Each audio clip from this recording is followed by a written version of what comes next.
little bit. Stop. This is your time. Okay. My first impulse is to tell a dirty joke. I just learned.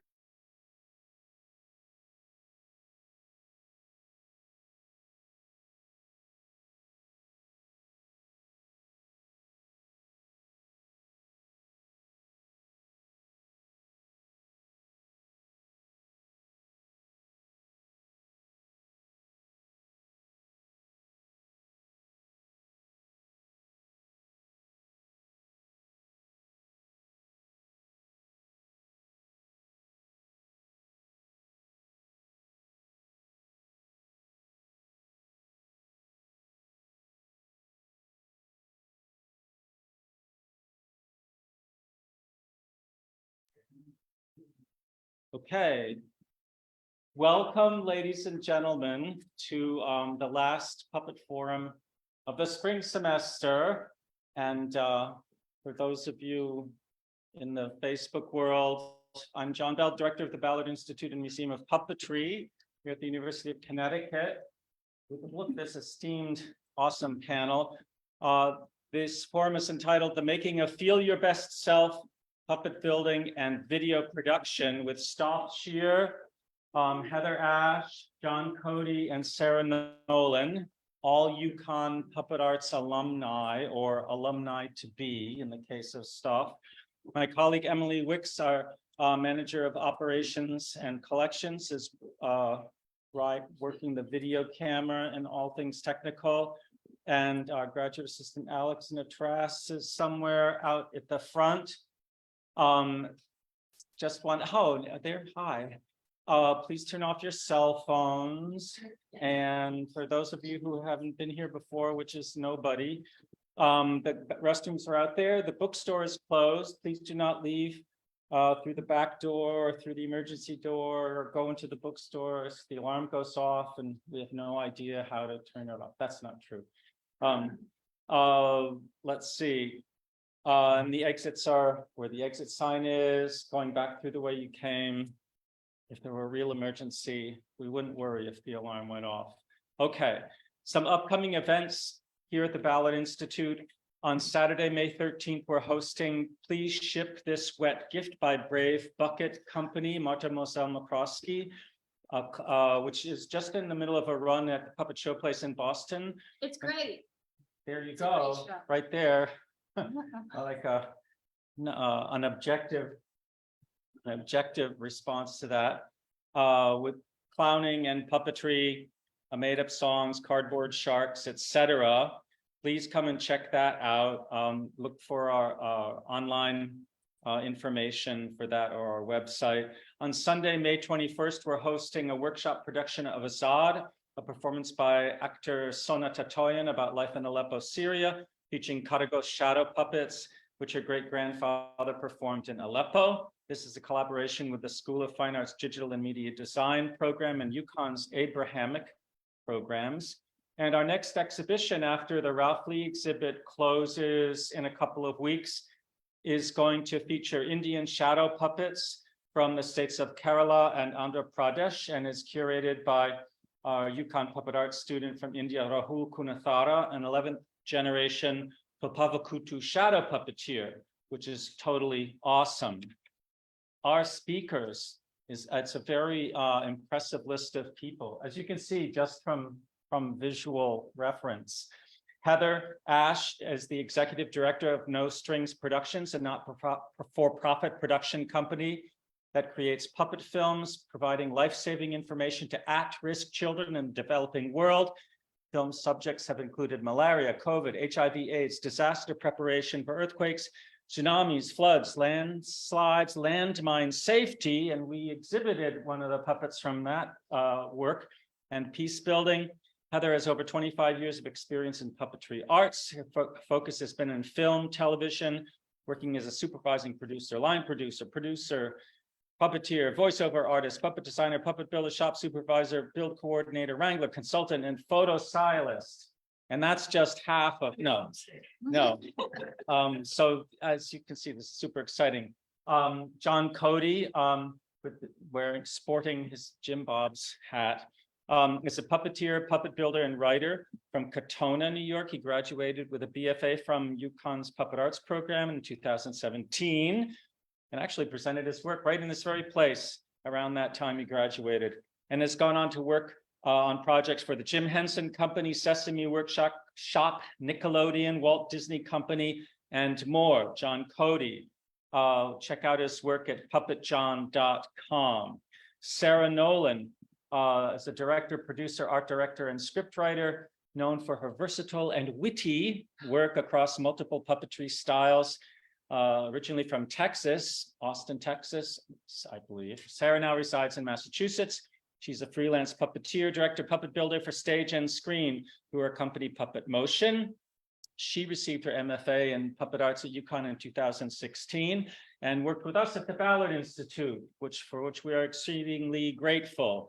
She was awarded the 2015 Mr. Rogers Memorial Scholarship in support of her film project, Treeples, which premiered at the 2016 Slam Dance Film Festival. She trained at Sesame Workshop, O'Neill Puppetry Conference, Sandglass Theater, Brooklyn Puppet Conspiracy, and she is now the co-artistic director at the Puppet Showplace Theater in Brookline, where I think she saw that show we mentioned earlier, and she tours her own solo shows, some of which have been performed right in this very room to awesome effect.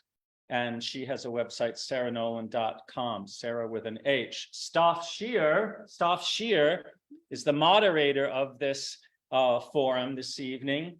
And Staff has trained with and puppeteered with the Jim Henson Company and with the Muppets and Banksy and Fail Army. She is the co-founder of Doppelscope Puppet Theater, where I first met her, and co-writes and produces The Creatures of Yes on the YouTubes. Learn about her on her website, Sheer Brilliance, SCHEER, sheerbrilliance.com. I forgot my my piece of paper to talk about Feel Your Best Self, but I don't need it, because Feel Your Best Self is an awesome project between the Ballard Institute and the Collaboratory for Child and School and child health. Thank you. Feel Your Best Self, folks. And part of it involves video production of amazing work, which you're about to see. It's the winner of the award, whose name I don't remember, but pardon? The Kids Screen Award. The Kids Screen Award for the best national web series for kids ever in 2020-23. Yeah. So, to avoid more embarrassment, I will now turn it over to our moderator, Staff Shear. Welcome, everybody. Thank you, John, and thank you, everyone who came out tonight and everyone tuning in on Facebook.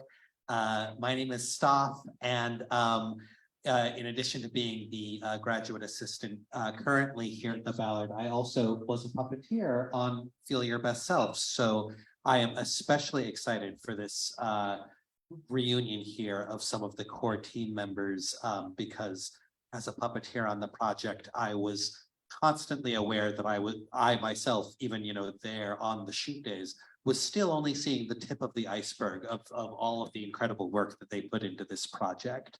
So, did John say what each of you did on the project? Okay, so we'll do that briefly. Heather, you were the supervising producer. John, you were the puppet builder, puppet wrangler, puppet designer. Co-puppet designer with me. Co-puppet designer. And then puppet captain. And puppet captain. Oh, captain, my captain. Choreographer. And performer. Brief performer, yes. And performer of one of my favorite characters, Mr. Dance Teacher. Oh, thank you very much. It's a real honor. And you were also a performer, Heather. You were Brianna. Yeah. Cute little dear Brianna. And Sarah was the director, co-scriptwriter along with Unique. Well, I think it was a team. So I was on the writing team. You were part of the writing team. And I've got your other titles here: director, Oh, wait, no, Those, the art direction and. art direction. Yeah. yes. And that's plenty. Okay, I bet there are more titles. But you guys have a lot to share about what went into everything before we even started filming. John, I think you wanted to, we were gonna have you start with the puppet building process, yes? Yes, so I was brought on, I think they initially reached out to Sarah about the production before they had received any sort of grant or anything properly. And Sarah was like, hey, if this thing happens, do you want to build puppets for us? I was like, yeah, sure. And then I It think was like months, November. yeah, and then like a while went by. And then all of a sudden, we were actually in Spain at a puppet festival, and that's when you heard that, hey, they got the grant to produce this on a higher level than we even thought. Yeah. And so basically we flew in from Spain and the next day had the first meeting, just where I was first introduced to the characters and concepts and everything. So I came up with this little PowerPoint. This is mine up here. This is the first PowerPoint I've made since I was in school. So my PowerPoint skills are a little dated, but this is my really cool PowerPoint. We got some clip art. We got some Neopets at the bottom. This Shrek Easy Squirt ketchup. So really cool stuff. So these were the initial designs that Yaniv in the front row did, and basically I was given these designs as well as like brief character descriptions and what the episodes roughly entail. And there were also certain desires by the producers to address certain things so that as many people could see themselves in these characters as possible. And also that we were going to be shooting on green screen. So right off the bat, I was like, oh, well, maybe, you know, you can do green screen with the green character, but it's a lot easier if you do it where the characters don't have any green at all. Because you really need a very experienced and skilled green screen chroma key artist to take care of that. And let's just make it as easy as possible. So I came up with these alternate colors for the characters, and we sort of talked over, well, what feels right for these characters, basically eliminating any green from them. And also they wanted the characters to not be any specific race or ethnicity. So, you know, Nico here had blonde hair, and I was like, well, that's usually a white person. Certainly when they're a kid, usually has blonde hair. So we just like got rid of any sort of naturally occurring colors, any browns or blondes or anything, and just leaned into these sort of candy colors. And so we sort of decided on the design on the right in terms of the colors. And then the other thing that was told to me was that the characters are all different ages. And so to try to differentiate them a little bit more, they're all about the same size here. And also to include a few different more body types. I started working on just designs that had these different shapes and differentiated them a little bit more, made them, you know, Mina was the oldest, so I made her a little taller. Nico is the youngest, he's the smallest. And then we also talked about CJ having a wider gait, so that they would be sort of identifiable as a bit of a heavier character. And then I also talked about eyes, different kinds of eyes we could use, you know, irises, dot eyes, stuff like that, just to try to give the characters their own identity, because the white eye with a flat black pupil is very specifically Sesame Street at this point. And so just to give us a little bit of our own identity, just move away from that a little bit. And we settled on these eyes here, which are carousel horse eyes. So they're like glass eyes made specifically for horses on carousels that are countersunk into the eyes. And it you know, gives them a little bit of a different look. It also was amazing watching John make those because they take a long time and it has to be so exact. All of the measuring and drilling the holes into the eyes that you've spent hours prepping and yes. So and then I also experimented with like, well, what does Nico look like if he has the, you know, horizontal head and stuff. Hamburger. And we just talked this over. It was the producers, it was the whole team, just sort of bouncing ideas off each other. And then also addressing Nico's hair, again, playing into the whole, they can't be a specific race or ethnicity. We wanted the hair to be a little more abstract, and so I pitched yarn hair, which doesn't necessarily specifically read as a certain hairstyle, or consistency of hair. So this was just sort of illustrating that, But also with the green screen, you mentioned, Yeah. getting away from fur because it has such a blur to it. that- yeah, the fuzzier something is, the harder it is to green screen, whereas like Nico with the chenille yarn hair, it's a very hard line, the contour of his hair, so it's much easier to key out. And these are just more examples of how many different combinations of eyes we've thought of, and the size and the position and everything. And so we finally landed on these designs for the 3 characters, which is fairly close to, we were still not set on what color the eyes should be, but it's pretty close to how they ended up. And so with these designs and shapes and everything figured out, I started heading into mock-ups. So this is just taking just upholstery foam and just figuring out how the character should look in 3D, and figuring out the pattern and everything. So for Nico, he has a pretty simple head shape, so I just figured out the pattern on its own. But for CJ, it's a very specific head shape and I want to get it just right. So I carved it out of, I just did a little carving of blue foam first and then taped over that and got my pattern that way. And so we basically ended up here with these shapes. And oh yeah, Eric, I kept trying to throw them away. Well, they're so cute. Yeah, so this is me. No, this is the old me. This is, Yeah, there were different versions that you would do. yeah, so I think most people here probably know, but a puppet is patterned in a similar way you would pattern your clothes. You take a flat sheet of foam, like a foam rubber, and then fold it and cut it and glue it in different ways to create a 3-dimensional object that's hollow. So yeah, so came up with these mock-ups, and then there were also the secondary characters who pop up for just an episode or 2. Mr. Dance Teacher, Ice Cream Sales Lady, the Brianna, and Darnell. So we were gonna build 2 puppets where you could swap out the features. So since these puppets weren't that important, I never did like a proper design. It was just sort of figuring out, hey, what's a head shape that's different from everyone else, and a size that's different from everyone else, because one of them had to be an adult and one of them specifically had to be the smallest kid, because it's important to one of the scripts that the puppet can put on a sweater that's now too small for Nico.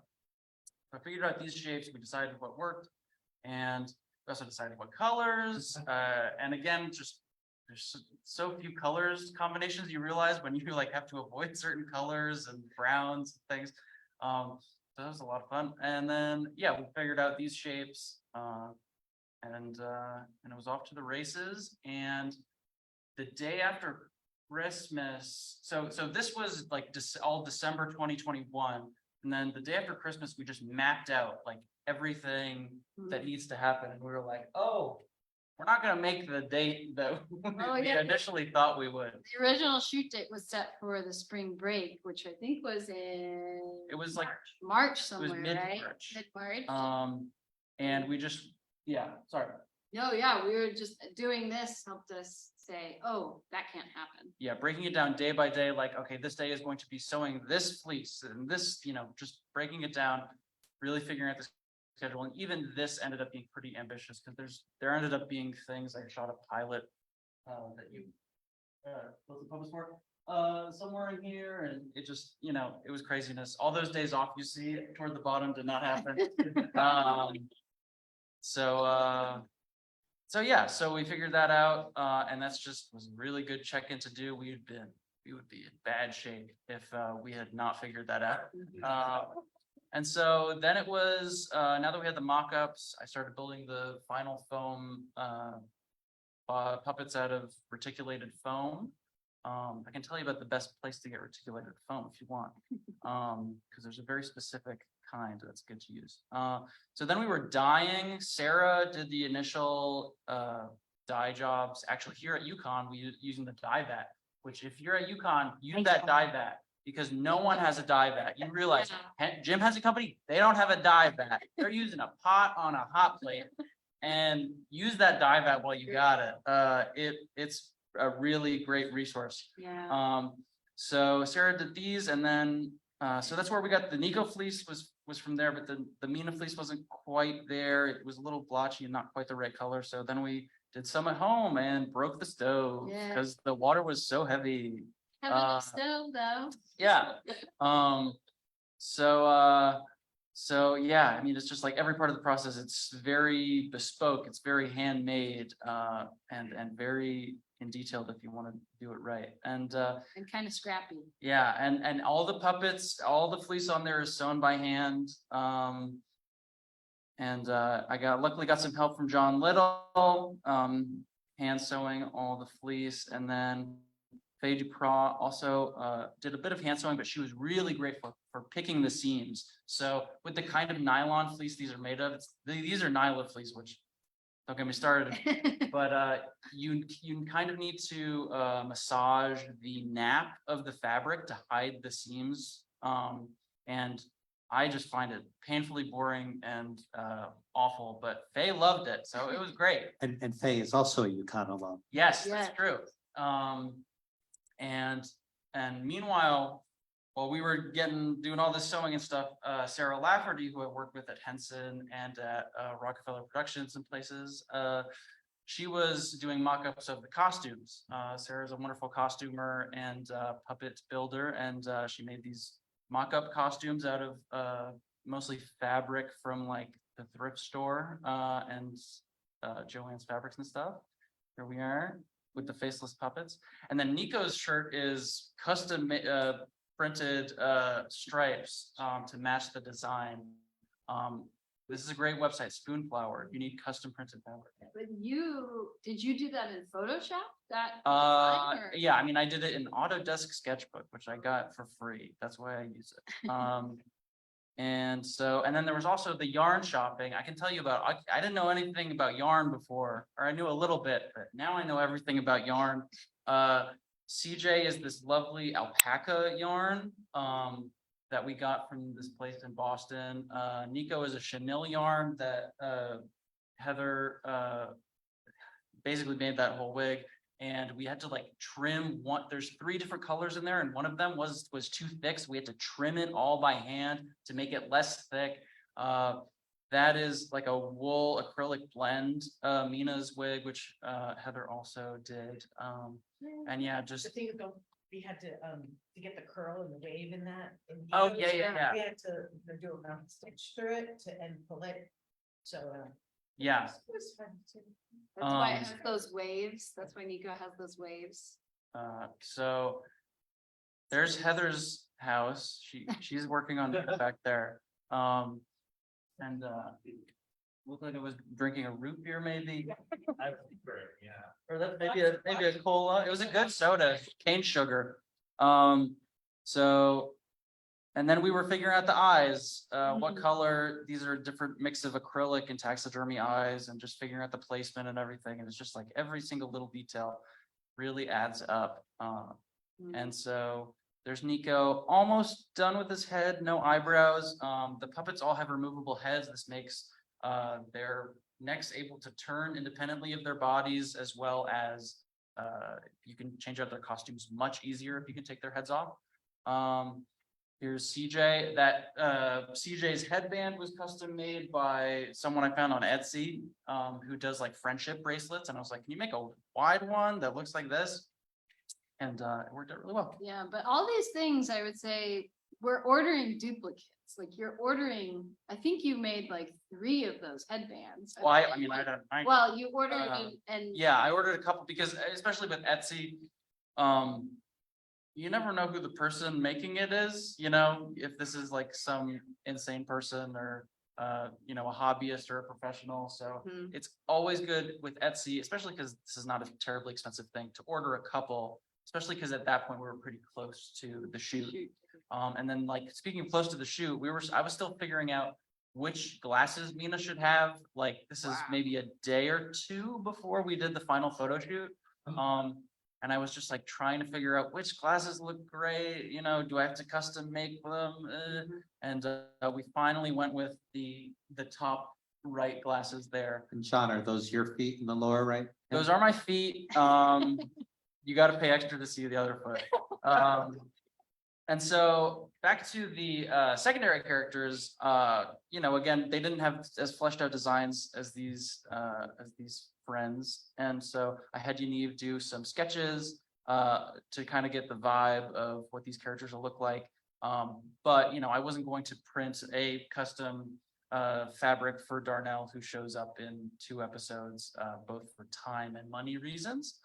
So it was kind of using what we could find and what fabric we had and what yarn we had for hair and stuff like that. So this is part of the process, just figuring out, okay, where did these eyes go? And this was interesting because I find the placement of the eyes, then you just got to take a bunch of pictures because they have to be removable when we because they get swapped out at different points. And so these are the final Wow. puppets. And then there were all these costume and prop things. So Katie Treadway came over. She did most of the costumes for the secondary characters, and she knocked it out of the park. And, yeah, and then it was photo shoot day. You can see I look very tired. I'm not shaven. I can't really grow a beard. Not enough testosterone. So this is I'm posing them with gloves on because I'm like, I really didn't want to mess them up. We And, had just come off of COVID too. oh yeah, we had COVID during the last 2 weeks of the build. So that was really fun to work through that. Can't move the shoot, so you guys Yeah. just gotta work. We did it.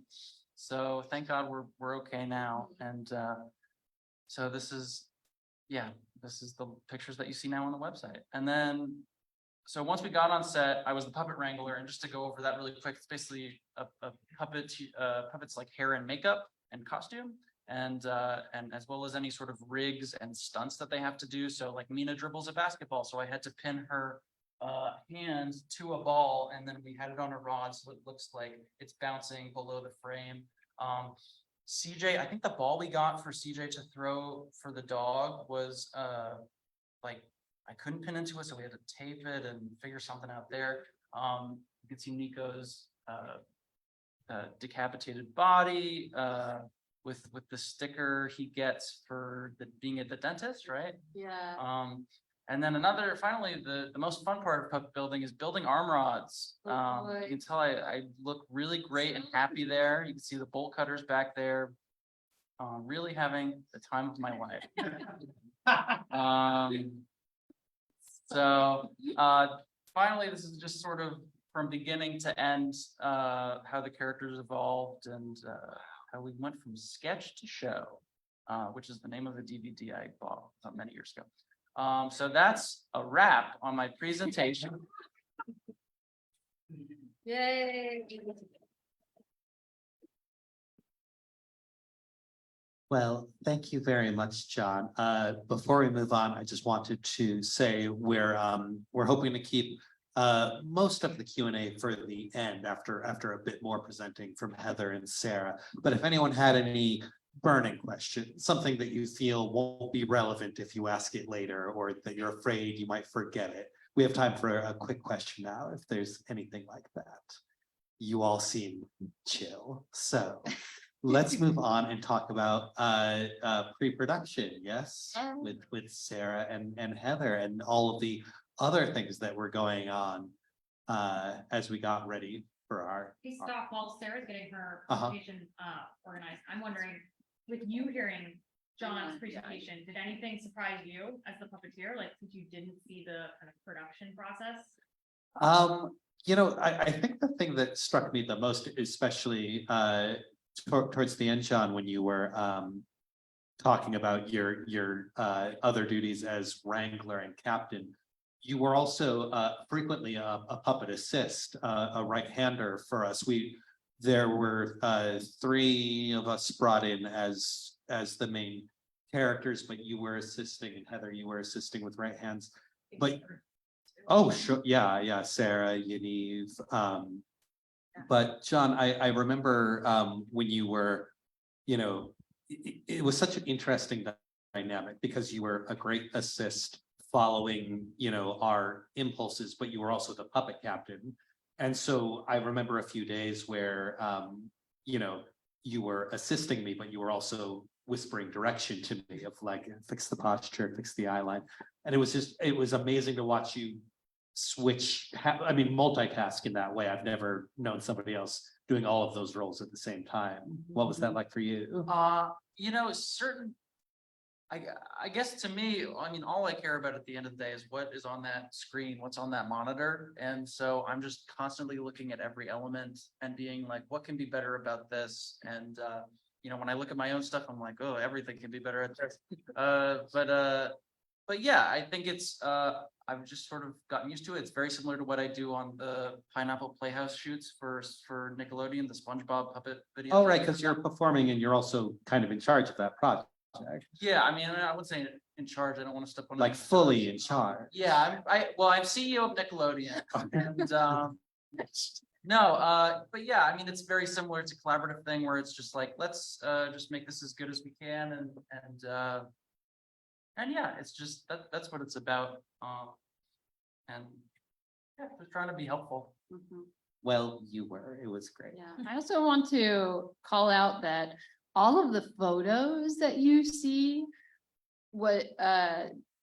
for Feel Your Best Self, any of the characters, we did that photo shoot the day or two before we started principal photography, because that is when the puppets are their nicest, right? They're hot off the press, they're hot off John's press. And I want to call out that it was just, Yaniv came and helped me set up a bit of the lighting, but then it was, I think we shot for maybe 3 or 4 hours was that photo shoot. And John is just, holding up those puppets. We have a monitor set up and he's holding up those puppets in different poses, and all those different poses of the single puppets are John just like playing and finding different poses. So. And the photos were taken by Sarah. Oh yeah, Very I took clever. that photos. And Sarah has a film degree, so she knows how to light everything really nicely. And Yeah, I also, Very nice camera. There is quite an art to taking pictures of the Yeah. puppets. Because if the eye focus is not there, if there isn't the connection with the camera, the characters don't look alive. It's also sort of I worked for a long time with John Barrett, who's one of the big Muppet photographers, as well as Louis Mitchell, doing photo styling for them, and watching John work. And we usually use armature when we do it, but John's holding the puppet up, which is even harder to do. Because I don't know, if you put your hand up in the air and just keep it there and don't move, it's way harder than keeping your arm up for 8 hours in a day moving around. So that is something, a feat in and of itself, or an art. excellent. Yay, John.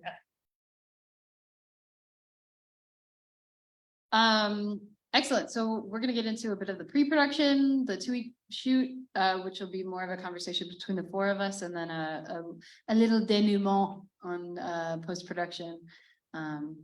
But yes, I want to talk a lot about pre-production. There was a lot to do between coming aboard in, I believe, November 2021. what? November 2021. Yeah. Yeah.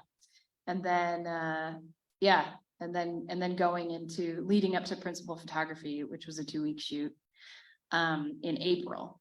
So it was quite an adventure through pre-production, which is doing all the scheduling and the budgeting and everything. As when you're doing pre-production, it is a constant braiding and layering of different elements, and you're going back to things and changing things. But it always starts with schedule.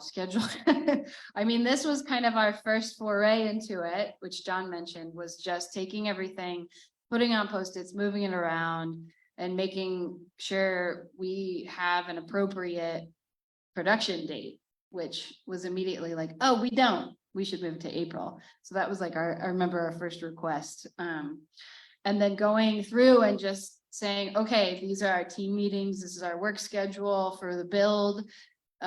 This is our pre-production prep, this is our, everything is, I'm big on schedules and different types of schedules and lots of meetings, lots of script meetings. And yeah, you can see even in January, we were doing scripting meetings and trying to finalize scripts.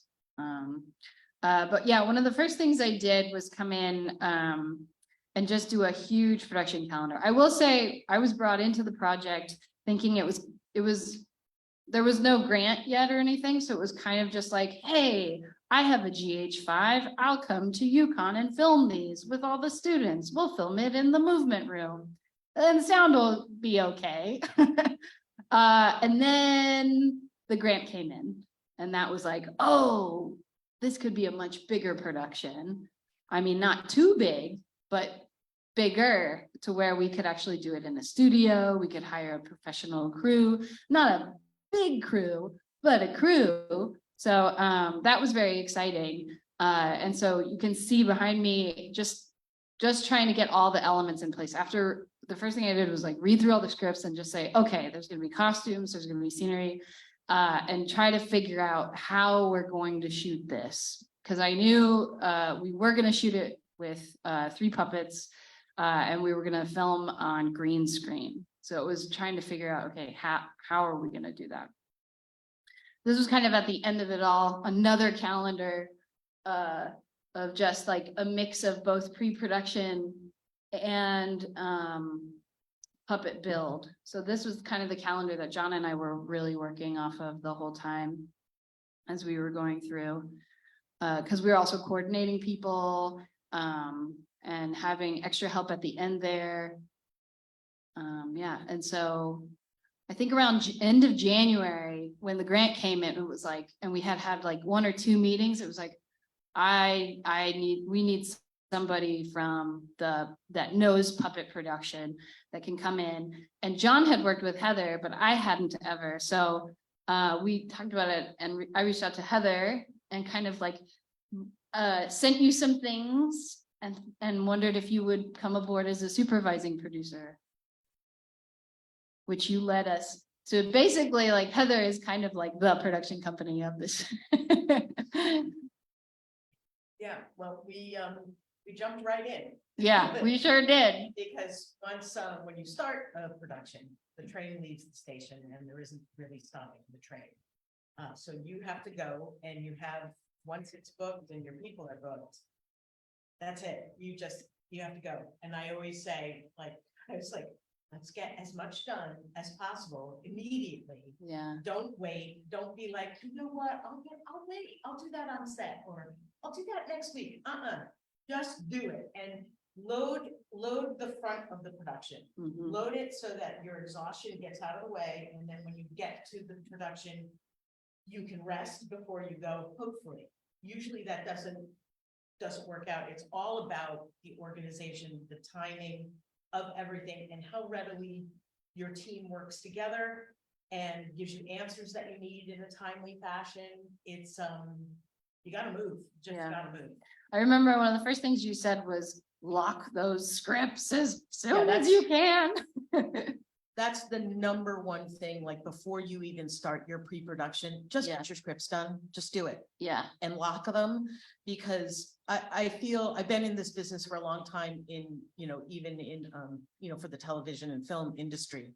And so much money is kind of wasted on the back and forthing, which because I run a charity, you don't have the resources, the financial resources to waste any money or take time doing things that you can when you have huge budgets. Mhm. So we're on a shoestring and the only way to avoid it is really all in your planning. So I'm a bit of a a planning, what?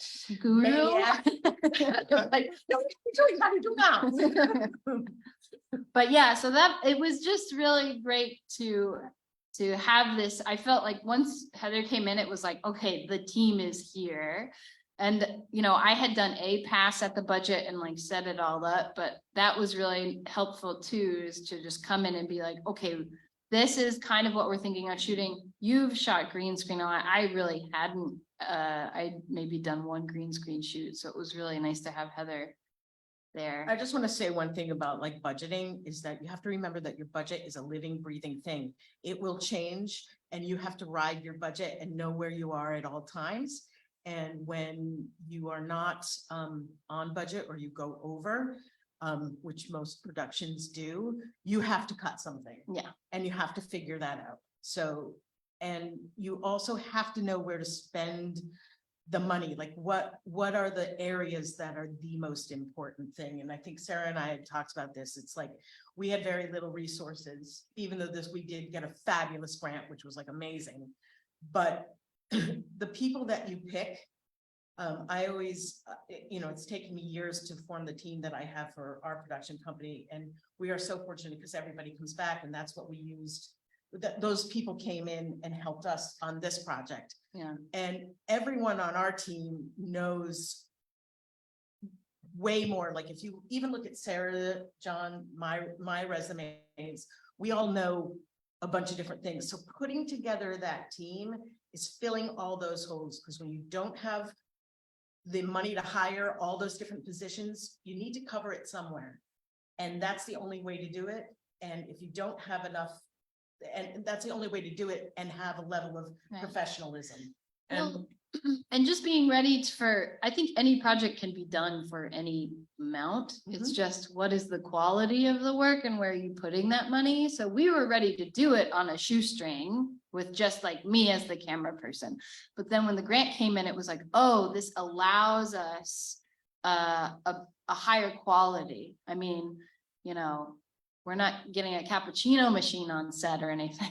But you know what I mean? So it's just like scaling up and knowing, and I think the team that you have and have worked with over so many years was just so crucial to this project. And it saved us a ton of time and grief that everyone on the crew had worked with puppets before, because on a puppet show, any shot with a puppet is an effects shot, it's a stunt. And it takes a real careful coordination of camera, because you're constantly riding the frame of camera, sound, knowing that you don't mic the puppet, you mic the puppeteer. All that stuff just saved us a ton of time and made it that much better. Yeah, yeah. So we were, so Heather and I were going through and just getting the budget and making it so, we had enough money allotted for things like, Heather came in and was like, well, you gotta have your giant production meeting day, right? And so that's another thing to budget in, for everybody, because you're hiring the crew for that day, even though you're not on set. So like all of these things had to come together within a certain number. Thank you, Principal Foundation of the New York Foundation. Yay, we made it happen. And I do want to say, like, Heather also, had the connection with the MAC, right, in Connecticut, where we filmed. The Media Arts Center. The media, thank you, the Yeah, Media in Arts Hampton, Center. Connecticut, they're wonderful. Yeah, yeah. So that was really great to have this kind of local place where, because we couldn't, I don't think we were looking at places to film on the UConn campus, but it just didn't work out. And so this was a place that we could just live in and make our production home for 2 weeks. So that was really nice.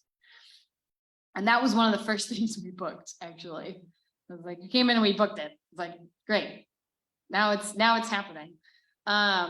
So then we went, this is all happening kind of like simultaneously as we're also finalizing all our scripts. I love this process for us because it allowed everybody to do readings. I think that's also something Heather brought in, was just like, let's, read it out loud as a group Yes, on the yes. finalization. I just wanted to mention one quick thing about the production meetings. So it's once you have your scripts finalized and you know what you're gonna do, you have to talk to every single department. And inform, make sure that they know what they're doing, make sure that you talk about, like scenically, what needs to be done scenically, what are the lighting, what are the requirements, what's the tech requirements? How are you handing off of the footage? How is it being transferred? There's so much stuff, which is also why you need really experts in each area, so that in case you don't know, you could trust that they do. And you have to know enough about everything. You don't need to know everything, but you need to know enough about everything to be able to say, hey, how is this handled? And that's a process that's gonna take, when you start out, it's gonna take a really long time to learn. So talk to people who are doing these roles on set or wherever you are and learn from them just by asking like, hey, what is it you do? What are those things? And take a mental note of that if you're moving into doing production, if that's your wheelhouse and where you wanna go. Yeah. That. Sorry, go ahead. So No, now you're we're back to the scripts now. We're just like, yeah, scripts. And I mean, it was just about, finalizing all of the scripts, and you can see, I think our final drafts are around the end of March is when we got them really So finalized, which was there's a good. few components to the script stuff too, because the Sandy and Emily and the other Emily as well, all of the content that needs to be taught that's going to be shown, all of the lessons that need to be shown have to be figured out. And then that has to be adapted to like, how do you act that out? What's the scenario? Mhm. And how do you do it? So I think starting with the messaging is probably the most important thing. And then, is that what you guys did? Did you start with the messaging and then move it? That's what we traditionally do, and then move into like, well, how do we get that across? Well, there's the toolkit.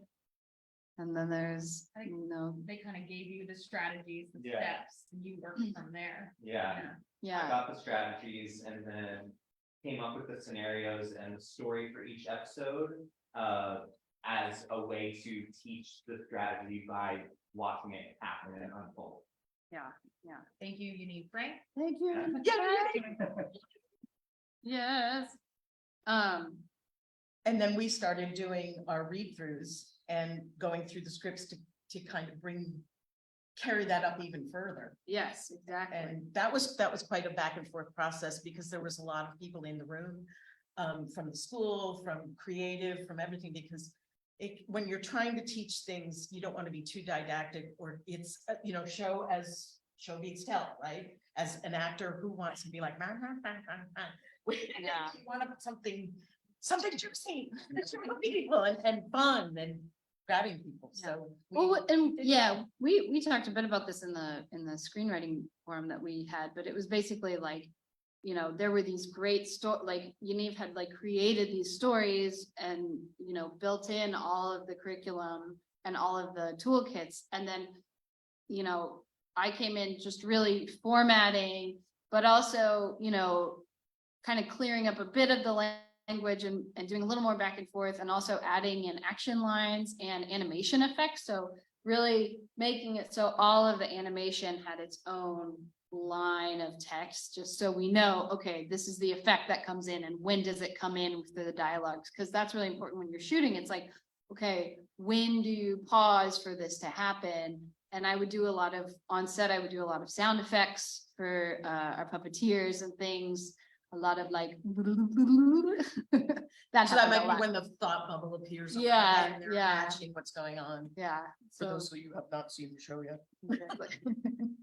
And then we were going through and also, making sure we had a master list for every single episode of what is in the characters. I know Yaniv worked on these. Heather and I went over them, like just making sure we know what is the special rigging, what is the animation that is in every single episode.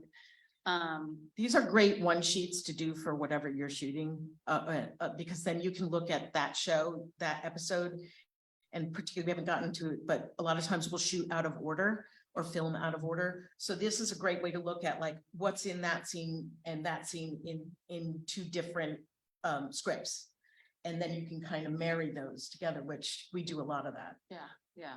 And it also helps your AD kind of plan out your shooting schedule as well. Right, right.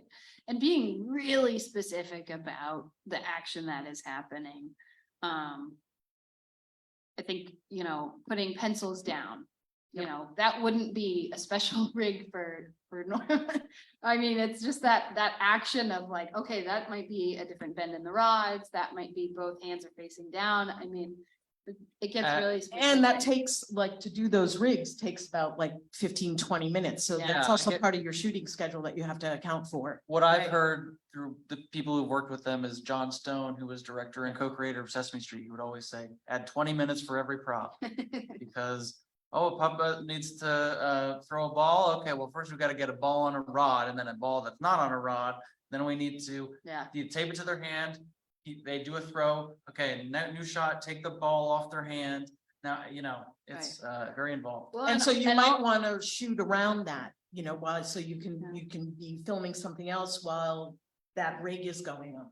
And, hurry up and wait for our actors and performers. Well, and all of these, once we locked the scripts, it was just a flood of Excel documents. It was just like, okay, now we can list out all the props. Now we have all of our locations. Now we've narrowed everything down and we've locked it, right? So we could start doing our prop shopping. These are the best backpacks for puppets. Kylie The and Kendall Kylie and gender Kendall collection. collection. The only thing we had to alter on these were the straps, which is pretty amazing. Got them at the dollar store. The dollar store, is amazing. Shout out to Yaniv for doing all the prop art for Nico. Shout out to Vince Brollman. Vince Brollman, who did the puzzle art. So there was a lot of like, okay, now we're commissioning art. This was funny. Vince and I talked about this piece for a long time because it was like the end of Be a Kind Helper is, CJ putting the puzzle piece back, but they're arguing the whole time.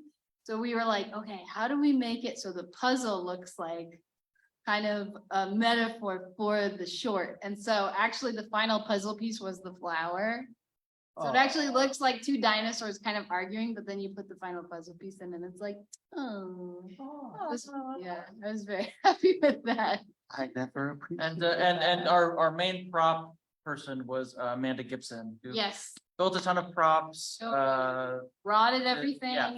did a ton of shopping. Yeah. Yeah, we did a lot of work together, just organizing all of that. And then I kind of ran away and did casting in February. March. February? I think it was late February. We had to do it as soon as possible because this is the thing, like when, right, the train is coming, you really, and you're working probably with freelancers, you have to get into people's schedules before they fill up. So, oh yeah, February 15th, this is the casting call that went out. I actually, because we were casting over Zoom, I also sent out like a little, how do you audition as a puppeteer over Zoom? And so I created like a little map of what your Zoom settings should be when you come into the audition Zoom room. And they went really smoothly. I was super happy. And then I wanted to actually show I wanted to show some of the auditions from, this is Sedwan and Staff in their auditions. Sedwan played Sedwan played Nico Nico. and Staff Staff is is CJ. CJ. Let's see if the sound. To relax in your mind? Yes, when my mind is spinning and my feelings are weighing me down, I know I need to make them light by calming myself. So I think about a happy place and pretend to be there. I chillax in my head. Oh, I see. Mhm. Let's try it together, CJ. Where's a place that makes you feel your best self? I feel calm when I'm at the park at the end of my street, sitting in the grass. Oh, can you imagine that you're there? Let's see. So as you can see, these aren't, the characters, but it was really fun to audition because everybody had a different puppet. So these auditions are kind of like, feel your best self in alternative universes, which was really fun. Let's see. and this, I was very happy about this because we could record and we could go back and watch later. And even though they're not in the same room, I think it just made sense for the puppeteers to kind of treat this as if they were in a Zoom room for audition. So they just look right down the barrel of the camera. And then here is Jamaica, who played Mina, and Staff. Great. Now start by imagining those heavy feelings are stuck on your body. Okay, yeah.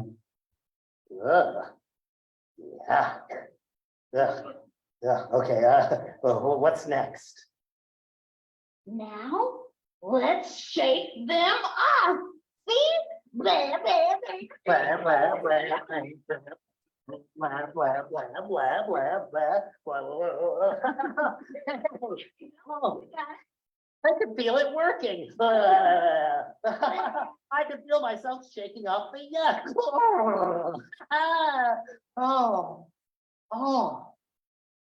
I Feel great.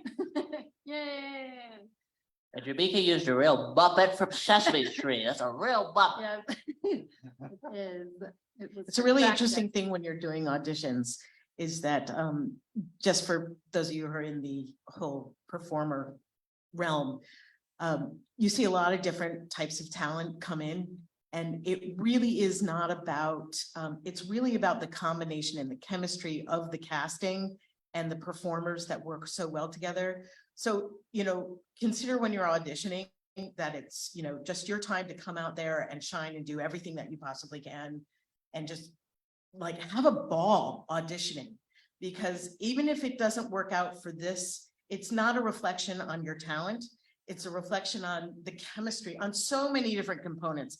I just wanted to point that out because when you look at stuff, there's so many different people who are just incredibly talented everywhere. Oh, everyone was amazing. And Yeah. it wasn't really until we heard the three together that we knew, oh, it's gotta be these three, because it's also the ages, right? And so, different puppeteers sounded at different ages, and you just have to make sure you've got these characters right. Yeah, like someone who was very close to being Mina, like the sort of the breaking point was that they just sound a little too young and Mina's supposed to be the oldest. Yeah, so it really just comes down to the character braid, right? So never take it personally. I And think just that's- have fun. And just have fun, exactly. Awesome. And there they are. So there's Staff and Sedwan and Jamaica. And Sam. And Sam. Sam was helping. But look at how crowded the studio. Yeah, so that's us in the studio. So that was casting. So casting happened. We also did some like Zoom rehearsals, which was just a way for us to kind of like read through scripts and on board and talk about, pacing and Rehearsals aren't all that common when you're in the television world, so, but with all the productions that I've been involved in for charity and for our other project, we always like to do rehearsals with the director. I find it's so valuable for, and I would ask you too, because just to sort of point out, did the rehearsals serve you to help you when you got to set? Oh, for sure. I mean, yeah, I think the most valuable part about it for me was coming in knowing I was on the same page as Sarah, instead of having, prepped one entirely different thing for the character and then coming in and finding out that's not what the director wanted. So absolutely. And that will cost you on set. Yeah. So it's like the dollar signs go. And it was also nice because in the rehearsal, you can kind of take your time to hash out conversations and ideas, whereas on set, it's just like, go as fast as you can. So that was really nice. And I loved that we were able to do that and find some connections and talk about, and the arc of the series, like, okay, what is the episode where CJ is at their most upset, and how can we play their worry differently? Because there is a lot of worry with CJ throughout the series. So I think it was nice that we got to. Oh, totally. Yeah, that.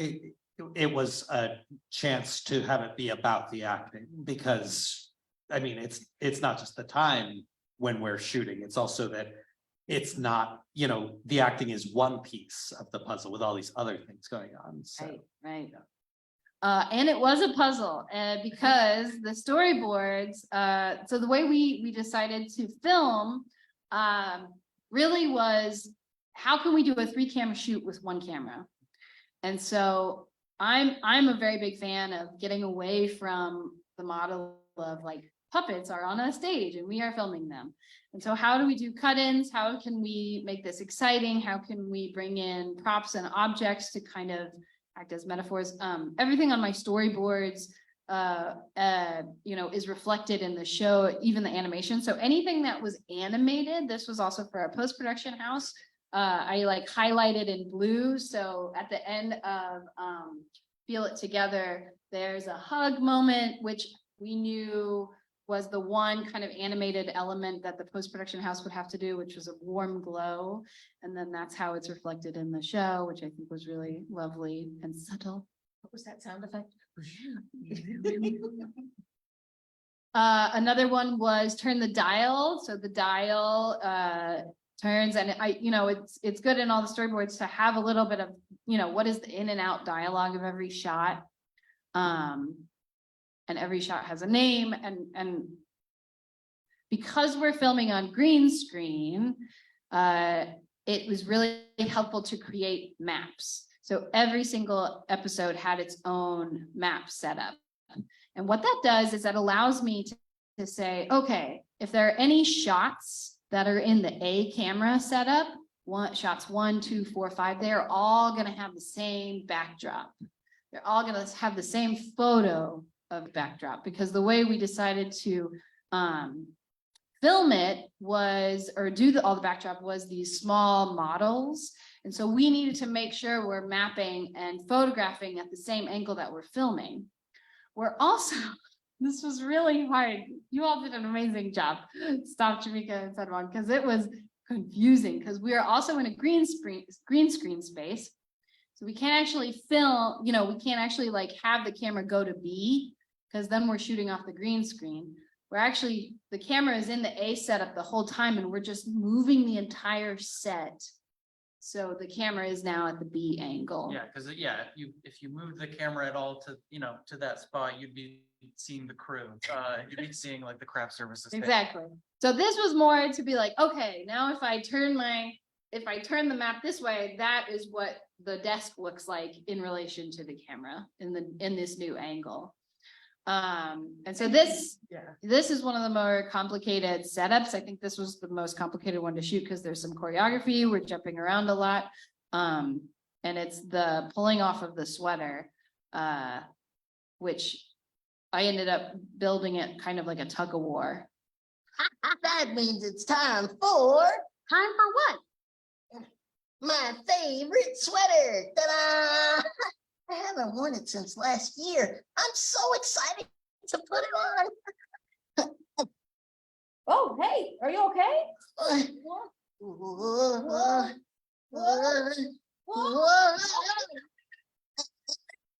It's weird. Why can't I get my sweater on?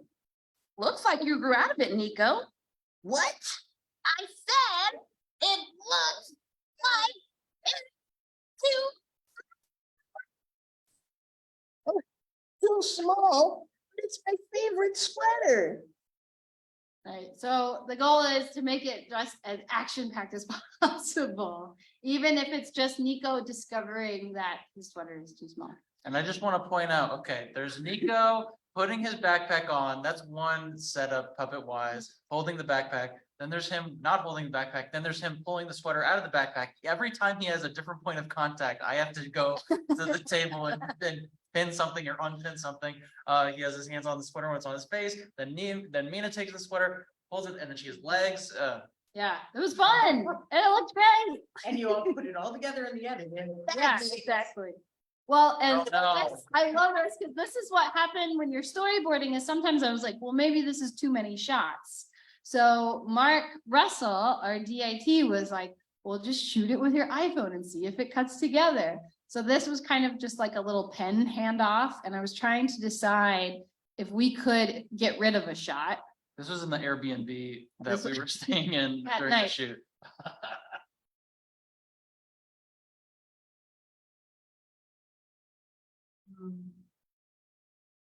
So that, so we actually, when we played it back, we were able to get rid of this middle shot. So I was able to cut it in a way, like when I did my test, I just cut this together with this one, and it was fine. So that was just like some puppet research. We both Um, look so I must have been tired. sleeping. It's really tiring. We looked Uh, outside. So when we're on set, storyboards are also great because then you can really keep track, because we're jumping around so much with the rigging and where we are in space. Having the storyboards out there for everybody to see and then cross them off was really, really helpful. I'm a visual person, so that's helpful. I want to talk a little bit about the final scenery, which was by my friend Juan Santos. Also, you can find him on Instagram at Juantobia_. I have worked with him before on a film, and so we wanted to have this fun environment, and we really, in all of the tests that I did, we really zeroed in on this kind of paper aesthetic that was really nice. It was flat, it had shadow, but it wasn't just like popping in digital art. And so this was one of the first tests, was commissioning Juan to just do some walls of an ice cream shop. And then when I shot it, it looked like this. I loved this aesthetic because it was, you see the shadows, even though everything is flat and it's fine, there's a little bit of dimension, which is, where puppets live. And this was one of our first tests. I took some footage from Cozy Corner, which is another project of Faye Duprat that I work on as a DP. And so I had some green screen footage of what we shot, and I just placed the puppet just to see what that world looked like, because we knew the animated toolkit was going to be on top of this. So what that does is it places the world and the puppets in one world. And so the animated toolkit can come in as an animation and look completely different. And we were able to, really have fun with this and shoot different angles without having to create a three-dimensional world. This also meant a lot of Excel documentation. So, once we knew all of our locations, then it was time for me and Juan to go back and forth and figure out, okay, how am I going to translate what's in my brain with these spaces to Juan? So what I did is, for every location, I created a little map, kind of like if you were to take the room and smush it down, and I created a little key. So Juan would create doors and desks, and that would help me, for all the final printing. Having different elements in the room was really helpful. Like, this is what the Cubbies box looked like, like my little sketch versus what Juan sent me. And then I would parse everything out in Photoshop and print it. And you can see I pulled the door handle separately from the door, because the door handle is something that could have shadow. So I just love little shadows. I just think they needed to be there. We'll for call this. Jean Marie, Little Shadow Production. What this- Sarah says, she fixed stuff in Photoshop. That's days of Yeah. work. Yeah, While you're it's also true. doing producing and directing stuff. It was a real undertaking, and many trips to FedEx There's a lot of trips of where we FedEx. had them printed. And then we created this little system, which was great. And Amanda Gibson helped with these. Like once everything was printed, we had to mount everything to foam core, and basically fold everything and build it, right? And so Amanda Gibson and Faye Duprat helped with that. So what we were able to do is we were able to have an actual dimensional room. And when I shot the back plates, I was able to just remove a wall or put it back. And that allowed us to kind of get this dimensional space, which was really great. It's a pretty labor intensive thing. was- About, can you estimate about how long it took, just say for one set? Just so people have an idea. I would say, but I mean, for my work or mine and Juan's work, I would say, I would say 3 full days, 4 full days. Yeah. Per Per set. set. Well, but then even the building of it is Building probably even more. was a day, yeah, and it was. Probably a week. So you're talking a week. 40 away, hours. at I least know, a I need week to away. double all my Yeah. time. Well, that was more than one person too. Yeah, that's true. So, yeah. And then Sarah- we just, Sarah, what one thing I'll just add, because you've talked about the challenge of doing this multicam style shooting with one camera. And and now you've talked about the miniatures to the mini sets. I wanted to add that the mini sets were helpful. Because, you know, these were set up in the studio being shot at the same time that we were. And you could point to the, you know, we're just floating in green space, but you could, there were little cutouts of us. too. yeah, Yeah, I you'd be have like- them later on and I have us like messing with them and everything. So Oh, yeah, okay. it was. Oh, you're gonna talk. It about was that. so helpful to have this. It really grounded us in space, having those there. And there were great prototypes for merchandise, for like play sets. You can have the classroom play set. So if anyone from Hasbro or Mattel is watching. Yeah, that's good. So then we went into schedules. Right before production, we had our, this was Heather. Heather came in and did all this organizing for a lot of stuff. This was like our move-in dates, our crew calls. We had our 10 call sheets every day. This was basically, and then here was a breakdown of how we shot. We shot by location. So we wanted to shoot, basically take a location and shoot everything that's in there and then move on to the next thing. So like like Float Your Boat was in the dance studio. Ground It Down was in the classroom. Shake Out the Yuck was in the classroom. Turn the Dial was in the classroom. So all those are at the tail end. So that just allowed us some organization. So the same colors, the same set, basically, is what you're seeing, the block set, and then it's all by day. Yeah, because we It gets had, confusing. well, we had some actual elements in the space. So if you're gonna, And mount light a giant desk to Right. a pedestal, you might as well do everything that uses that And- and then move on. And for the Because it's outside, it's a time issue. So there's several factors when you're planning a production. It's not only your puppet rigging and all that kind of stuff, but it's your scenic stuff, it's your lighting, it's your camera angles. You have to take, like I'm saying before, it's every department has to be considered, which is why your production meetings are so important. The more you can get done before you film, the better off you are and the smoother your production will flow. So it's almost like you front load everything and just know going in. And then also because you don't know what's going to happen during the day. As soon as you walk in that door, something can go very awry and it's going to pull you away. So the more you have planned out, and then of course you have to cut things if you're behind schedule. Ooh. And then you have to reconfigure everything. Yeah, I don't remember cutting that. we did cut something. We did cut we cut a set, I think, right? We Yeah.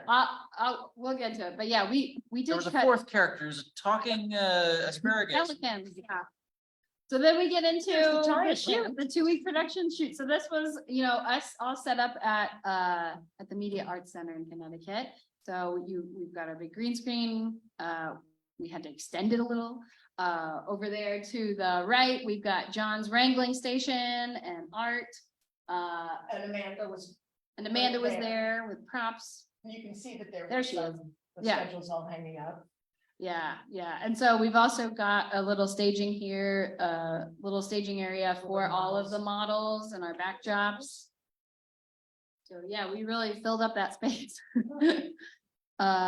Awesome. And then you had like the DIT section. This Yeah. is And then we like had lunch. We lunched outside. I'm looking normal and cool. Then I wanted to show our crew show and tell. This is Jimmy, one of our directors of photography. This is the only shot I have. So Over the shoulder. So what happened was, Luke's Oscar nominated DP and he gets called on projects and he's lovely enough to, whenever he can, to come and work with us little puppet people. And he's quite brilliant, as is Jimmy. And Jimmy has a Sesame Street. He was a cameraman on Sesame Street for ages and ages, and he lives very close by. So when Luke was like, so this is during, production, And Luke's like, Heather, I got a shoot. And I'm like, okay, so then you have to figure out who's gonna come in. So I called Jimmy and he was like, yeah. We had two Amazing. aces in the hole. right Oh, there. yeah. All, yeah, and these are, I mean, Heather's, you know, collaborators that she's worked with for so long were just. Yeah, our amazing. AD, Julie LaRusso, I've worked with Julie like back when we did Wubby's World of Dr. Seuss, which was like early nineties, and I was like, wow, she's awesome, I want to work with her again, and That's then, you know, yeah. So, you know, everyone I've sort of, you know, and Luke and Rob Curtin, he was Luke's best boy grip AD. extraordinaire. No, not AD, Assistant camera. assistant Camera, AC. AC, and actually he was like the best boy and the grip and everything, because Oh, yeah. we didn't have the, you know, we could have used a little more people, but they were amazing. And Mark too, Sarah mentioned Mark Russell with Iron Pixel, that's Dave Curtin, that's Mark Russell. Mark was organizing all the footage and prepping it, and actually he started cutting it together so we could see things, and organizing it. It has to be very organized. And we actually had a lot of the UConn students helping Mark do all the logging, because you have to log every shot. You have to know what take it was. You have to know not only like the by take, but then the secondary takes that might be good, because one take might not work in the edit. Yeah. And then all that gets transferred over to the editors. Yeah, and. What I found editing with green screen footage, you can actually take performances from two different. Yeah, yeah. And put them together. It was amazing. Yeah, you wasn't there like a scene where there was like Mina and Nico or something, and you put like take one of Nico and take two of Mina together or something like that. But yeah, Mark and Sarah stayed for, I don't know, 5 extra days or something, just rough editing all of the episodes together.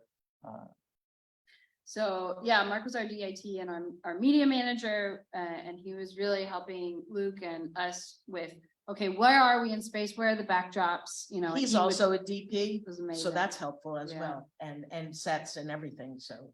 This is Amanda working on the props. This is John working on the wrangling. Yep, there's a puppet stand I'm using, just a normal puppet stand on a dining table. Yeah. Nothing weird You're about that. certain that it's not a Well, toilet plunger? Yeah, I may have used a toilet plunger as a puppet stand once. That's why it's covered in plastic. And they won't let me live that down. But yeah, as you can see with the tower, we made doubles, right? So Amanda, in order to save time on set, we had the tower that was built up that we were just able to put on, and then the tower that got knocked down. Yaniv really helped out with all of the script supervising and, you know, going and combing through and making sure all of the lines were correct, and also like jumping in and like slating, and yes, we And were that's- doing lots of jobs, all of us. I also want to point out, when you are in a studio space, like go and look at your space, if you're, you know, courting to look at the space, you have to lay it out and look at who needs to get to the set quickly. Mhm. And what are those locations? Like, I think Yaniv was probably a little far away, and all our slate people were a little too far away. Yeah. John has to have immediate access, as does your, you know, of course, your camera, your sound person, because you have to walk back and forth. So you have to know how to set up the room and claim the space. And it gets, don't trip over anything. And if you do, be like, do you have to go to the hospital? Which is why we put the hospital on the call sheet. Yep. So yes, so there's John doing some puppet wrangling, talking about the, If I'm Push using the my, I'm clouds. probably doing puppet captaining. I'm probably being like, here's how you do this thing, and then someone actually does it better than I could ever do it. there's that one in Jamaica, Push the Clouds. There's a ball. You already showed that. I already did show this photo. Oh no, I have duplicates. Oh no, they're all in here. Oh, there's Stafford looking lovingly at CJ. Here's a Oh. tip, never get a non-stick cooking pan for your prop, because you can't tape to it. Can't do You anything. can't glue to it. So that That's was a so lot true. of fun. So true. This is the day, this is when we shot the mini music video. Puppets with Ethan. Puppets with Ethan. Happy to have you. That's a little bit of our setup. So there's monitors everywhere. Luke's got a monitor, Rob, Luke, Mark. There's Amanda. Oh, I wanted to point this out. This was something we cut. We initially, for this sweater change, we had like Nico and Mina coming in and like covering Brianna and then coming back out, but I think this worked out much better. You can keep it. It's too small for me now. Thank you, Nico.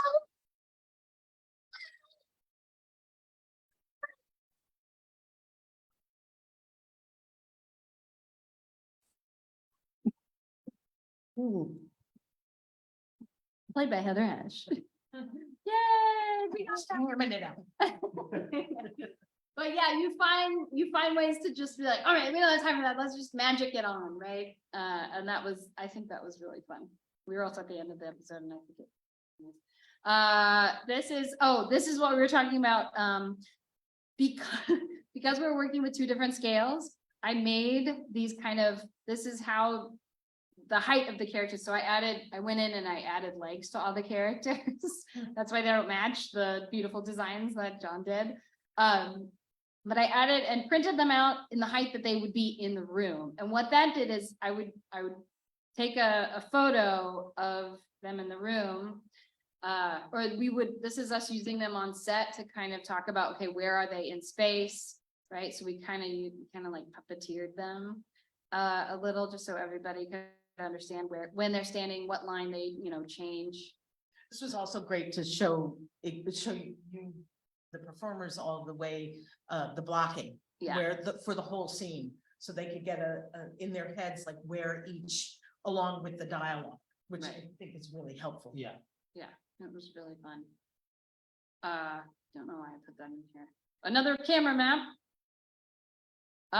This was right. Okay, so this was, we were able to at some point send a live feed of my photographs of the backgrounds to the scene. And that was really exciting because then it showed us what those photographs did. It showed us how high in frame all the characters needed to be. And I think we were successfully able to do it during Scoopies, which was like on the last day. We actually were able to have the whole photo set, and we were live feeding the background to the puppet monitors. So instead of just, being a puppeteer on a green screen, they are actually like in Scoopies, the ice cream shop, which was really exciting. But we didn't figure out till the last day. And we got a little bit behind on the things, but it worked. Yeah, it was really fun. Oh, and this is the one big set piece that kind of was both in the style of Juan's backgrounds, but also something we printed out really big. So it still has that kind of flat aesthetic. It was the ice cream counter. And I thought it worked out. There it is. There's John in the kitchen. Did you see that? I think I've seen this. Oh, okay. There's me at night taking photos. After the shoot, I would go in and take photos and try to have them for the next day. Ethan, and then So post-production. just for one thing, like during production, you have up on set, like Sarah's there, your slate, John, all the performers, everyone's going through that, but down back, you have your sound person over there, you have like Mark doing all of his editing. And then, there's out in front where there's administration going on, like Emily and Sandy were doing. And there's just coordinating like what's happening out there, if there's people coming on set, or, when is lunch ready, when does breakfast need to be cleaned up, what's coming up next. Because your AD is focusing on scenes, but there's also like, you have to stay even further ahead if you're the puppet captain or the wrangler. You need to know that day, and scenically, we had the scenic stuff, but also with your props. So it was also like kind of stopping in and checking and making sure everyone was like doing their thing. If anyone was just kind of like sitting there, I would be a pain and kind of go over and be like, hey, is this done? So, part of the thing is, doing the show running, which normally there's just like one person kind of doing all of that.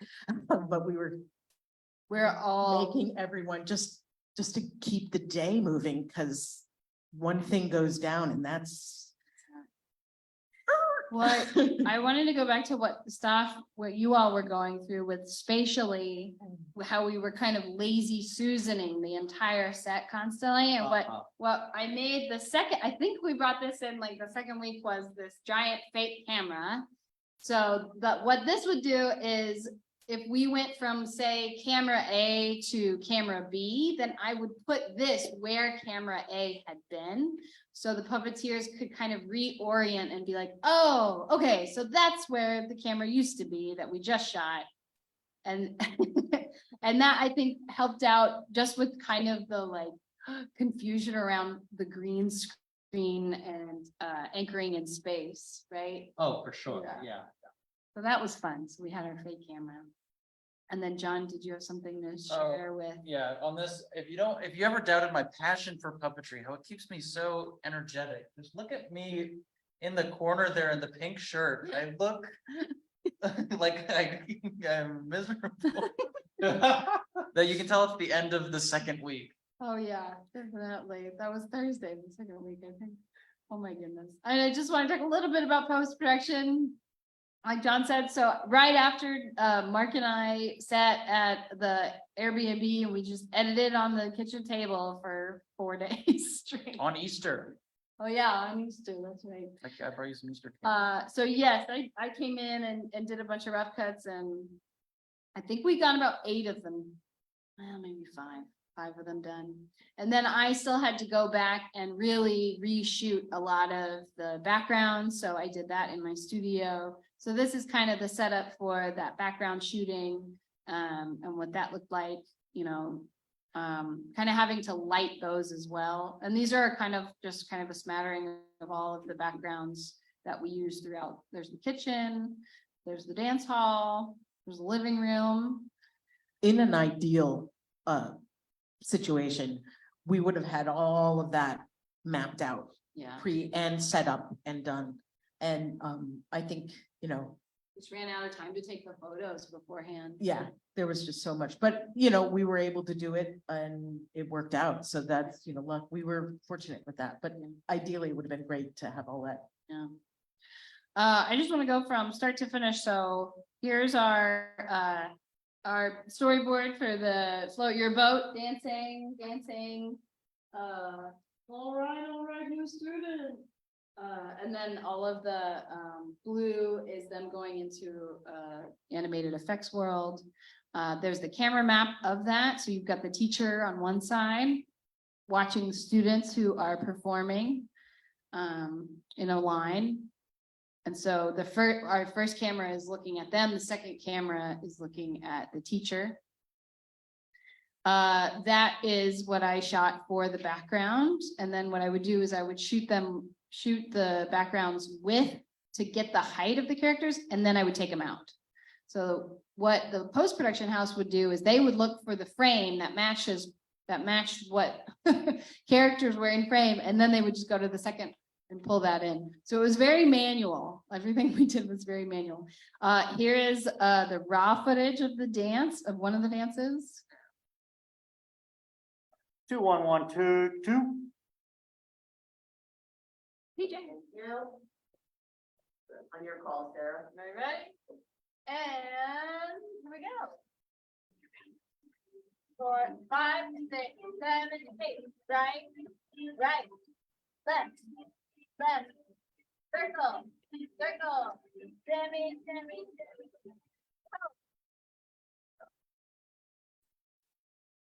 Yeah, let's get like, if we can, like a hamster. Okay. So it's funny because the final dance, not that dance. So this is float your boat. Float your boat.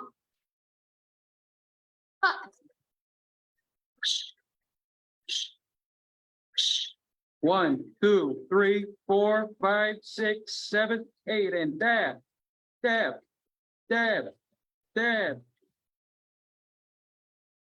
Stir the pot.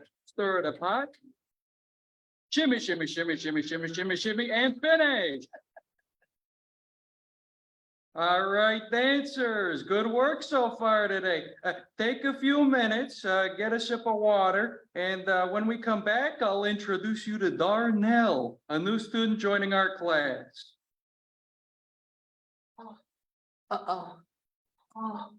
Oh, a new kid? Well, what if Darnell's a better dancer than me? Or thinks I'm no fun? Or doesn't like the shirt I'm wearing? Yellow? Oh, I knew I should have worn green today. Oh. Yo, Sunday, what's up? Didn't you hear that the teacher says that we're gonna have a new student in the class? I know, I'm so excited. What? You are? Wait, but I bet Darnell won't like me, or my name, or even my water bottle. Darnell is a fancy dancer name, and I'm just CJ. Oh. CJ, it seems like you're piling on the worries. You gotta float your boat. Well, I boat? What boat? These are hardwood floors. An imaginary boat. When my feelings are heavy, like being worried or mad, I pretend each one is a heavy rock and I'm in a boat. So if I let too many heavy rocks pile up, my boat won't float. So you start to sink? Well, I have a trick to help my boat float. I put every heavy feeling on a piece of paper, crumple it up, and throw it overboard. That way, I can feel my feelings and float my boat. I feel lighter, more like my best self. Aha! I'll give it a try. Sweet. All we need is some paper. Oh, got a pencil? I'm gonna scoot us forward to the appearance of the boat, just because that's where we get the green screen.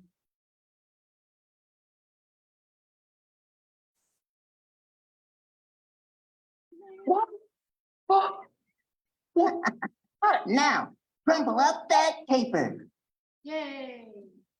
Great. I just want to show a little clip, because you can kind of see just even in that exchange, how it's not just one shot that we're filming. We're really cutting in, and even those cut-ins are chosen very specifically. Like if Nico is giving some special advice, we want to be a little closer up on him. So, really popping in when there's something important. I think sometimes the comedic elements are better in wide. So all of those things, it just gives us more choices in performance, which is really nice. I think one thing I discovered when I was directing is and editing as well, is how helpful it is to just make little noises as a performer. I mean, even like Heather was doing it just as Brianna, she was just leaving and she was like, and I found that when I was editing, if there were puppets traveling, it's so helpful to have some sort of either breath or noise or little, and I think puppets get away with it really well, because if there's no sound, it really falls kind of flat. So just something to think about as a puppeteer, as a performer. It's just so helpful to have. It's just a way to enhance that breath again, right? Because that's kind of the core of everything we're doing in the puppetry world is giving breath, right? Right. Great. Well, that's everything that I had. Whew.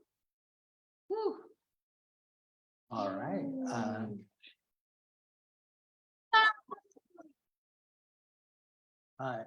Heather, anything else to add before I open it up to questions?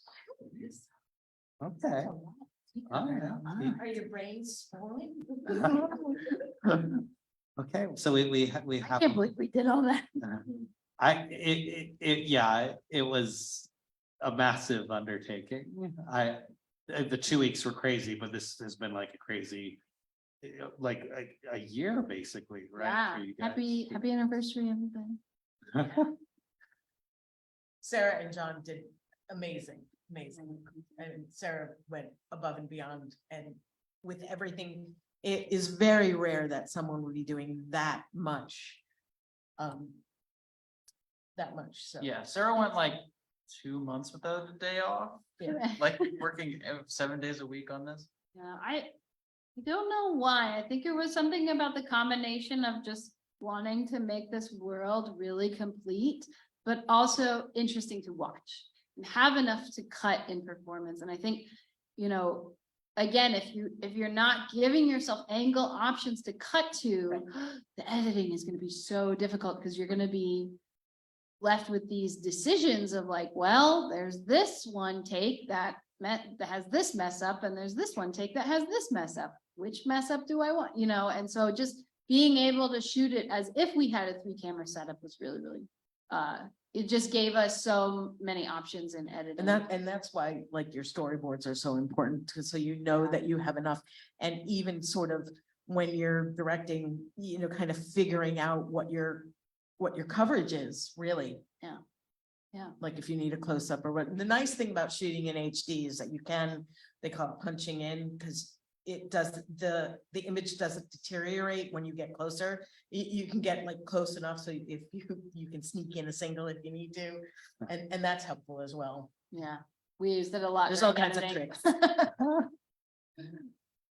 Well, yeah, I think that care comes across in the final product, and I don't think I've said it in person to all of you guys. Congratulations on the Kids Screen Award. Well, well deserved. Everyone. Fun. Yeah, that's Great job. Yeah. It was a great team. I mean, Yeah. and the students that came and helped were amazing, and hopefully they learned a lot. You know, that's, I think, one thing about being in this profession for such a long time is to be able to give back and to help the next generations have a head start, because, you know, like we made a ton of discoveries, and it's the way that the art form grows and becomes better and better. And to me, that's a huge priority, you know, and that you have to help one another, because there is no way you can do this alone, and always make each other better. That's, You're here. you know, Yeah. and I think we all did that. I really do. Yeah. Lisa did. Yeah. So yeah, does anyone have any questions for Sarah or John or Heather? Yes, Paul. I was noticing that some of the backgrounds were a little bit blurry. Did you digitally blur stuff to bring more focus or depth, or how does that work? I'll just take a Maybe moment get your to- eyes checked, Paul. They were crystal clear. No, I'm gonna repeat Paul's question for the people on Facebook Live. Paul was just asking about he noticed that the backgrounds were blurry, and were they digitally blurred, or what was that? That was the question, right, Paul, basically? All right. You're welcome. no, that is something that is not perfect. You're right, Paul. No, but I think what it was is I was dealing, I think I tried a lot of different cameras for those backgrounds, and there was, I assumed that you shot every shot of the background. in focus, but So it wasn't shot. what was difficult is the lens that I was working with was very very shallow, and so I think that the depth of field, like, you know, your depth of field was like, okay, I can either have this in focus or this, and so I would play with, you know, what is sharp, and yes, I wish it had all been on a nice focal plane, but I sort of like the lack of focus in the back, because Well, it it's- really focuses your attention where it's supposed to be. yeah. It shouldn't be totally focused. I like that. My question is that. Your intention was to start a fight, and we're bringing a fight. No, I No, I understood. Well, they might have done some blurring. I A think lot that, of it looked like natural focal depth, Oh, yeah, that would be like. Yeah, it should be. Like- that's what I meant. I mean, that's what we were going. Thank you, Paul. Thank you for pointing that Or no, we did it. out. But yeah, it was interesting because like I would play with that focus, and then it really was up to Luminous on which one they decided on. But yeah, some of them are out of focus intentionally. I just want to add about the miniatures too, that I think that's one of the things that makes the finished product so special. You were talking about the shadows but also the textures, even just the unconscious knowledge that it's handmade, as opposed to a lot of green screen projects where you've got these beautiful puppets, but suddenly they're just floating in this space that you know isn't real on some level, that it's physically real. I think that made a big difference for me watching it. And I think knowing that, I mean, having that consistency of Juan's hand as well, because all of those elements are hand drawn. I mean, even the flowers on the wallpaper, they're all hand drawn. And so that gave it some consistency, even if that consistency wasn't the same artist as the, you know, puppet designer and builder. So I think that's it. Yeah, it's all about that. And I think a huge appeal of puppets is that they feel tactile, Mhm. is that you feel like you can touch them. And if you have like animated backgrounds that are like just, you know, animated totally in the computer, they often don't have that feeling. Mhm. So by having the models, it just helps make it all feel a little more real, even though it's obviously very stylized. You don't see blue or pink or purple people in the world. Well, even when we did the classroom set, it was really interesting because then we would sometimes introduce prop elements that would totally look like they did not work. Like we had this table that Oh, right. was ordered and it was glossy and it had this like wood texture. When we looked at it and we were like, no. And so Amanda and I went home and we sanded that thing and we painted it matte, right? We painted a color that so it would like work in the world. Right, so it was just, there's a lot of those things that came up that, you know, we were doing some extra work at night after we wrapped. That was fun. There was a lot of discovery, and Yeah. that's the whole thing, you know, it, again, front load everything. Cause like you wouldn't have had the time to do that if you didn't have that room and an incredible team. Hey, Paul. We'll get back to Paul. I think I see a question there from not Paul. I'm not a puppeteer either. More fundamental question. You just described putting together a 10,000 piece jigsaw puzzle, not knowing it's 10,000 pieces. Think back for the students who may really need to know how to process through when you come up against roadblocks. What would you have liked to have known at the beginning to organize better? Because this is a huge management, personnel, how to run a business successfully and get a project finished on time. And we're not even the whole, you know, we're just the production team too. Right, but you know, you created something from nothing. It's always a miracle. And you came out where you wanted to and you were recognized. What would you have liked to have known? And then how could, from the education standpoint, how can you create a class for people to learn from this experience? So that they don't have to struggle with it either.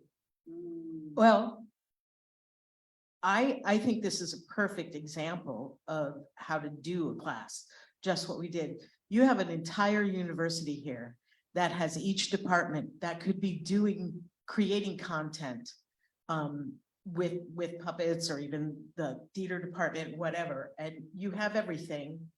And you have alumni that are all willing to jump in and pass on their knowledge. So you know, whether you do it on or off campus, this is a great model on how to make that happen. Or even, you know, Yaniv just finished his project, which was a video project, and he was on the shooting.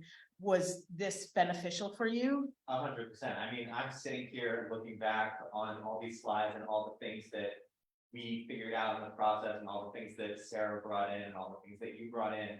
And I'm sitting here being like, oh yeah, that looks like Voyage Torrance. And oh, that was the same format as our schedule. And oh, that's how I shot our miniatures, and like didn't even realize that I was doing it, but it's all stuff that I learned from being on the job, working on the stuff. Now, Jonathan, this harking back to the Boston Pop project. Oh, boy. This is very different from the Boston Pops project. Well, said Sarah built the Arthur Fiedler puppet for that. Yeah, but I watched that from start to finish. Yeah. It was, I know the obstacles that popped up. I think with the I mean, comparing this to Boston Pops, is interesting because there was so much, I feel like the Boston Pops project, which was a thing that was in 2016, that was when I was a junior here. That I feel like there was so much of a gestation period. Like I feel like there was so much time spent, like what bits are we gonna do and pitching them, and there was so much time spent on that that the actual building of the puppets didn't start until maybe the last month of the semester. And so then, you know, that whole process went beyond the semester and into the summer and everything.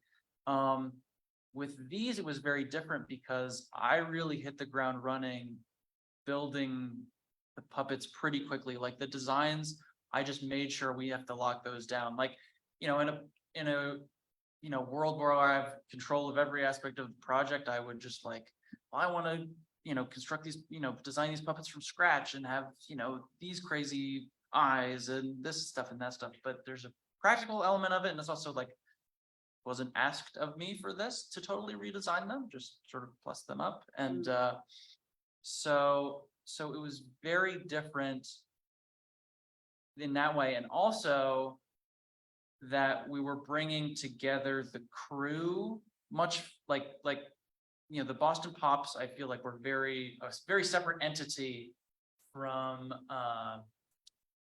when we were building, like the Yukon was, we were in our own world building puppets, and occasionally we'd show them the puppets and stuff. Whereas this was much more like an immediate back and forth, talking with Emily and Sandy and Yaniv and everyone like on a daily basis. I was just thinking from the perspective of starting with nothing and coming out with an end. It's my recollection, the oversight of classroom, that was monitored and guided by that. But once final thing got formulated, 7 scenarios, come up with how you're gonna do it, then you know, you're running down the road. Yeah. Run, run, run. There's, for the students, basically, the biggest aspect of what you're going to be up against are your finances and how you can create something with a big budget and with a little budget. And they're both challenging.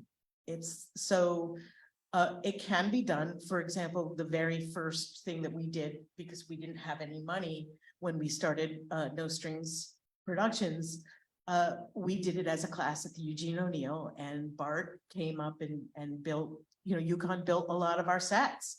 And thank goodness for that. But so where there's a will, there's a way. Never give up. keep going and ask. There's so many people you can talk with to get an idea. I did not know how to produce when I started. Nobody for No Strings. I started out as a builder performer, you know, and then we wanted to do something meaningful for the world. So, which I think this project is very meaningful for the world. And I really key into that type of work. So I was just like, okay, well, how nobody wants to produce. I knew Carol Klein, and I talked to Carol because, you know, Carol was way more than we could afford and was moving up in her career. So she couldn't afford to do it anymore. She didn't have the bandwidth for it.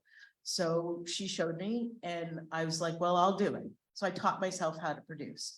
So the biggest piece I'm missing now is just, you know, what basically Emily and Sandy were doing, which was your fundraising. And that is a full-time job. You know, you can get sponsorship. There's also, if you are interested in starting your own business, it's not just like going out and pitching an idea and you're going to get like thousands of dollars or millions of dollars or whatever. It's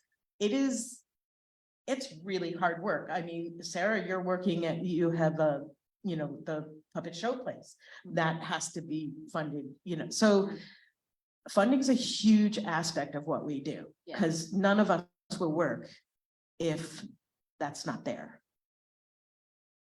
And the work's really important. The art is really important. Yeah, wow, this is great. Yeah, Oh, Emily, do we have something coming in Yes, online? yes. Oh, okay, we've got a question coming in from online and maybe time for one more question. after that. Our friend, Dr. Lorraine Linkhauer, puppeteer. Hi, Lorraine. And the certificate student says, hello, were those organizational documents that were used to support this project built in Excel, or did they come from an app or software like Studio Binder?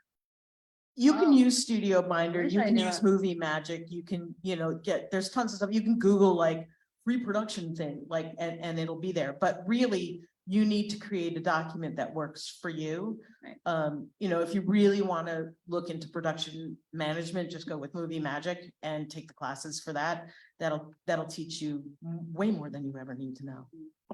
Or hopefully. I have built up a ton of templates for myself over the years, so those were all of the documents that I showed were mine that I created through Google Docs. So lots of spreadsheets, lots of, making them color coded, making them visually friendly is very important, centering things. Yes, my dad is a graphic designer, and so that kind of comes through sometimes. And a lot of those other programs cost you money, so making them yourself is.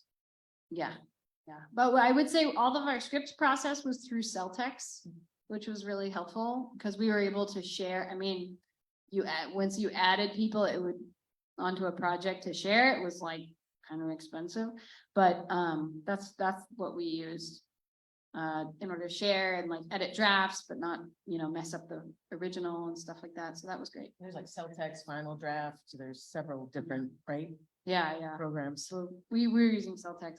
I wanted to, Ken's question really quick. I just wanted to address, I think if I could have known something, it would have been when you're coming into a project that has already started, I would spend as much time as you can talking with every single collaborator, maybe even individually, to get at where everyone is in the process. There were some assumptions that I made coming into the project that were not true. And so that was something where I had to kind of like go circle back to everybody and be like, oh, that was my bad, And so I think, but when that happens, being very honest with everybody about what happened and how it happened is really important. And then you can all move on. So I think that if you're in a process that has already started, that part, like the onboarding part, take as much time as you can and ask as many questions to everybody as you can. So that's what I would say.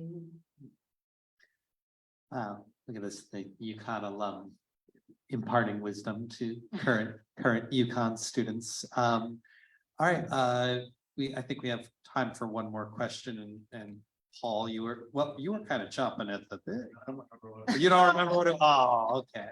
I would say, just You can have remember, my like, autograph.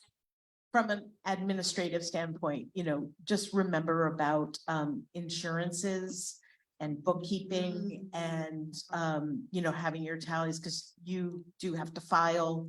If you're doing it independently, like the university already has this huge thing in place that they can utilize, but that's another line item in your entire budget, like all your office stuff. And if you're going to be launching on your own, and you're going to need somebody who knows that, you're going to need a good tax person. You're going to like, there's way more than you can really ever imagine with it all. So, but don't be afraid of it. Because nobody really knows what they're talking about until you have to know it takes time to learn to ask the right questions, and that's how you get to the answers. But a lot of times you'll be in this really nebulous situation, right, Emily? So, but you'll learn, and as you keep producing or creating content, you're gonna get better and better and better. We started like with our production, I don't know, John, when you joined us, but we started like in 2007 or 2004, and every single film or set of films that we did got better and better and better because everyone was getting to know each other. More people were discovering things, and I can't believe like where we started and like where we are now. It's really amazing. And I think that given the opportunity to do, like, say, more with a Feel Your Best Self or something, it would be if you think this is good, you should see what would happen next. Yes, I guess I'll pose that question to you guys. How do you respond to these rumors that season 2 is definitely happening? And that I'm Emily- definitely getting hired to be a part of it. Here comes a raise. Yeah. No, I'd like to do more, but I don't know if, are there more toolkit things? I don't know. We- I But think we that's can the make up some question, new is there, are emotions, there probably. more strategies, or is it the same strategies, but new anecdotes, right? I think that's the question. New situations, yeah. yeah, and you know, there's gonna be Yeah. spin-offs, the dance teacher's getting his own reality show. CJ the musical. Mhm. CJ, the- Brianna, baking with Brianna. is- I love it. That's great. Well, since we have to go off to our pitch meeting now, we will wrap up here. Thank you, Heather and John and Sarah, for joining us tonight for this last forum of the semester. And thank you, everyone tuning in and everyone attending in person. Have a good night, everyone. Thank you. Thank you.